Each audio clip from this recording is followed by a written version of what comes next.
बिस्मिल्लाहिर्रहमानिर्रहीम। नाजरीन अस्सलाम वालेकुम। नाजरीन, गुज़िश्ता रोज़ हज़ारा मोटरवे पे एक वाक़या हुआ जिसमें एक ख़ातून जिसको चेक पोस्ट पे रोका गया और ये कहा जा रहा है कि ये दूसरी दफ़ा द सेम डे इस खातून ने जो रद्द अमल का इज़हार किया कि पुलिस के साथ उसने बड़ी गलत ज़ुबान इस्तेमाल की, गालियाँ तक दी और फिर चेक पोस्ट को जो है क्रॉस करके चले गए और ये कहकर चले गए कि मैं कर्नल की बीवी हूँ। अभी ये कर्नल की बीवी होना ये कोई बड़ी बात डेफिनेटली नहीं। वो जर्नेल की बीवी है या कर्नेल की बीवी है या वज़ीर की बीवी है, वज़ीर आज़म की बीवी है, ये हमारे। लेकिन उसके बाद सोशल मीडिया पे जो एक तूफ़ान जो इस हवाले से जो खड़ा हुआ, उसमें ज़्यादातर जो टारगेट किया गया जैसे कि एक इदारे को एज एन इंस्टीट्यूशन जो है फ़ौज को या मिलिट्री को जो है टारगेट किया गया। हालांकि ये सबको पता है कि बदकिस्मती से गुज़िश्ता 70 सालों से पाकिस्तान में ये प्रैक्टिस रहा है कि सियासतदान हो, सियासतदान की बीवी हो, सियासतदान के बच्चे हो, जर्नेल हो, कर्नेल हो, कप्तान हो, मेजर हो, उनकी बीवी हो, उनके बच्चे हो, उनके ख़ानदान, उनके भाई, उनकी बहन, इसी तरह ब्यूरोक्रेट्स हो, इसी तरह बड़े। ये पाकिस्तान में तो यही मसला है कि हर कोई अपने आप को कानून से बालातर समझता है। इन लोगों के लिए ये जो सो कॉल्ड अशराफिया है, खा वो जर्नेल है, ब्यूरोक्रेट है, सियासतदान है, वज़ीर है, जज है, जर्नलिस्ट है, जो भी है, इनके लिए चेक पोस्ट पे खड़ा होना इनके लिए बाइसे इज़्ज़त नहीं है।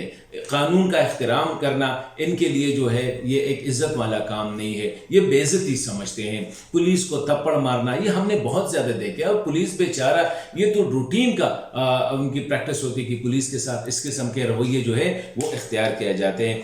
अभी ये जो माइंडसेट है इसके खिलाफ एक आवाज़ उठाना चाहिए था। ये जो प्रैक्टिस है कि जर्नेल की बीवी, कर्नेल की बीवी, वज़ीर की बीवी, ये जो पाक पतन में DPO के साथ हुआ था, तो ये क्या था? यहाँ पे तो कोई जर्नेल, कोई ब्यूरोक्रेट नहीं था, कोई जज नहीं था, कोई जर्नल नहीं था, वो तो एक खातून के साबका शौहर की बेटी थी। मतलब ये कि इतना आगे जो है।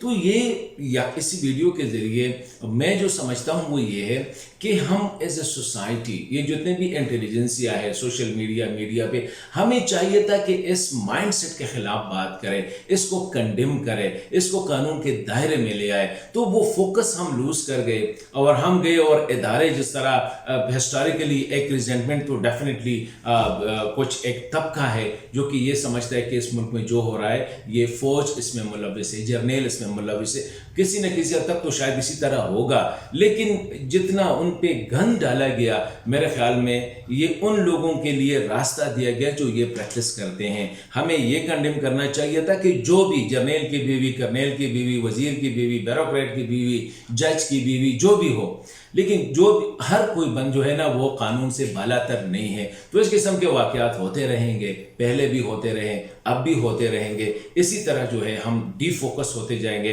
तो मेरा ये रिक्वेस्ट भी है, दरख्वास्त भी है कि हमें चाहिए कि हम रूल ऑफ लॉ जो है उसकी के बारे में हम बात करें। हम जनरलाइज ना करें कि एक बच्चे ने गलती किया तो उसके बाप की तरफ, उसकी माँ की तरफ। मेरे ख्याल में हमें उस बच्चे को उसकी सज़ा देनी चाहिए। एक शख्स ने कत्ल किया तो ये नहीं है कि पुराने कबीले से तो पूरा कबीला जो है उस शख्स को उस कत्ल की सज़ा मिलनी चाहिए। कोई फ़ौज से है तो उसको सज़ा मिलनी चाहिए, कोई ब्यूरोक्रेसी से है उसको मिलनी चाहिए। यहाँ जज को सज़ा देना, यहाँ जर्नेल को सज़ा देना, यहाँ ब्यूरोक्रेट्स को सज़ा देना, यहाँ जर्नलिस्ट को सज़ा देना, यहाँ वज़ीर और मुशीर को सज़ा देना, ये पाकिस्तान का बहुत बड़ा अलमिया है। और हमें अगर एक वायबल कंट्री बनना है तो हमें इन चीज़ों पे तवज्जो देनी होगी, रूल ऑफ लॉ पे तवज्जो देने से हमें डिस्ट्रैक्ट नहीं होना चाहिए।